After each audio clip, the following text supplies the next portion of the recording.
Hello everyone, this is Mr. Ghost. Welcome back to the channel. Thank you all for your patience. This has been quite an upload in the making, and I wanted to make a special episode. Today I am going to be covering the assault rifles of Black Ops 3, specifically the ones that you can edit in the Creative class, so I will not be covering map exclusives like the MX Garand, FFAR, and etc. I will be covering their real-life inspirations, as in what they seem to be modeled off of, and then I will talk about performance only for a little bit. And honestly, this episode is going to be quite biased, but you know, that happens. And honestly, this episode is very special to me, as Black Ops 3 was the first shooter game that I had played, honestly, and it got me into weapons. It got me into making this type of content in the first place. So it's very special to me, and with all that being said, let's get started. The first Black Ops 3 assault rifle that I am going to cover today is the Shiva. It is a starting room weapon available for 500 points, and it is available on each map from both the spawn room as a wall buy and the mystery box. The Shiva is based on the Dragunov SVU, which is personally one of my favorite guns in real life. It's known for pretty much being just a bullpup Dragunov sniper, with a very interesting hybrid suppressor muzzle brake, which gives the weapon a very unique appearance and performance. In game, it performs as a 10-round semi-automatic rifle. The damage is higher than most assault rifles, but will feel incredibly lackluster. The fire rate cap is very low, and being a semi-automatic, you would want a higher fire rate cap, honestly. It's honestly a shame that the Shiva performs quite terribly, because I have pretty good memories playing Black Ops 3 Zombies with my family members, and how many times that they'll grab the Shiva just because they thought it looked cool. And I have to agree, it's based on the SVU, it's one of my favorites, I'm biased. However, just the performance just doesn't match up, and honestly, I don't recommend this rifle to anyone. If you want to buy a spawn room weapon, in my honest opinion, it is better to just not buy the Shiva, and either buy the RK5, or go over a few rooms and find a submachine gun to use. The next rifle I'm going to cover is the HVK-30, which seems to be based on a DSA SA-58 OSW, an American Licensed Police Issue FAL. The rifle is mostly available from the mystery box. It is available as a wall buy on some maps. Honestly, you'll get it from the box more. It performs as the SMG assault rifle hybrid of the class. It performs decent with moderate damage and a pretty good fire rate. Unfortunately, it is just not the weapon that I prefer to use. I believe it is a wall weapon on some maps.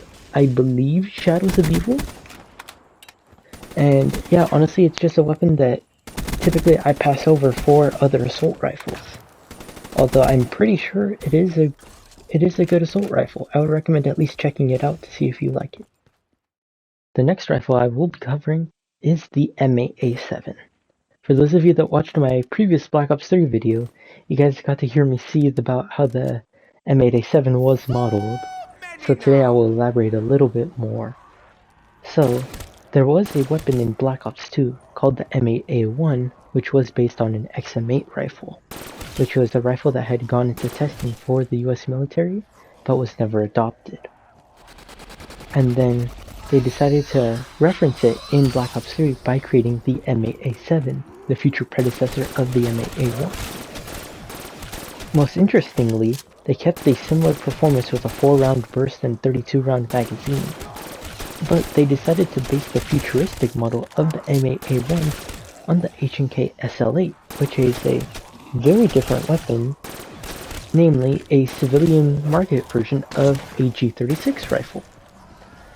Now, with the real-world inspirations covered, I will talk about its performance, which I'd honestly say is quite good. It's a middle-of-the-road assault rifle, and it is a wall buy on all of the Zombies Chronicles maps, so it is very easily available, and you can use it. I will say, I believe I already mentioned it, but it is a 4-round burst unpack punched. Damage and fire rate are decent, and if I pull it from the box, I'm quite likely to use it until I get something else. Next up on the list is the Man-O-War. The Man-O-War seems to be based sort of on, I want to say, a SCAR rifle, interestingly enough. It is a high damage assault rifle and performs quite well. With a 30-round magazine and a slower than average fire rate, however the great damage will balance it out, and you can honestly tap fire this weapon quite effectively. The Man-O-War is available from the box, and honestly if I ever get it from the box, I'm going to use it for quite a while, and most likely I'll pack a punch it as well. There's not much more that needs to be said. Rugged, reliable, and powerful. And with that, we're going to move on to the last two rifles, which for me are honestly tied as they are some of my favorites and got me into guns in the first place. They inspired me to make this series even. Now this may seem cheap, but I'm going to tie the ICR-1 and the KN-44 in first place. As I just mentioned, they got me into all of this content and making all this stuff for you guys. I first saw these guns in 2015 as a wee lad, and I was enthralled. I wanted to learn more, and for 10 years now I've been, finding out all sorts of firearm facts that I could. And now let's get started on their inspirations. The ICR-1 is based on the HK416, another favorite rifle of mine, and I use it in almost any game I can find. Black Ops 3 is no exception. Then the KN-44 is based on an AK rifle, more likely of the 100 or 200 series, probably a 103 or a 203, as they're both chambered in 7.62x39. The ICR-1 is supposed to be like the quote-unquote M4 of the game, and the KN-44 is the quote-unquote AK of the game. So that can already speak to their performance. The HK416 being the lower recoil, slightly faster fire rate, and more well-rounded assault rifle, while the KN-44 being the higher damage, slightly slower fire rate, little bit more recoil, and honestly, they're both great performers.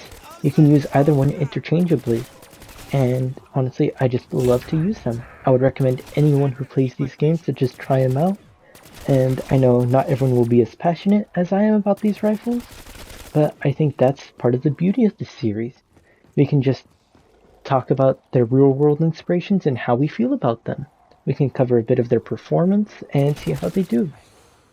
So for those of you who love, tier lists, I will start to rank all the rifles based on my personal opinions and how I felt using them for the past 10 years.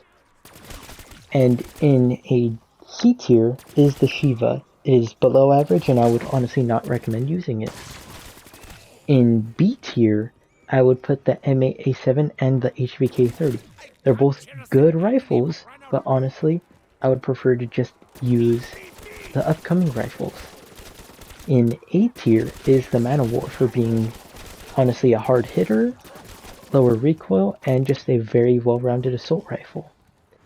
Then for S tier, I'm going to place the ICR-1 and the KN-44 as they are both very powerful, perform amazing, and I didn't mention this earlier, they're both wall buys. You can just keep going back and buying ammo for them. And that will wrap up the upload today, guys. I'm very happy I got to bring this episode to you, and I've been working on this for the past 2 days now, so I'm really glad I can just talk to you guys and share my love of these video game guns with you guys. Thank you for watching. Please like, comment, subscribe. Let me know what guns you would like to hear me cover next, both either in performance, just talking about the real world inspirations, and I'll see you guys soon. Thank you.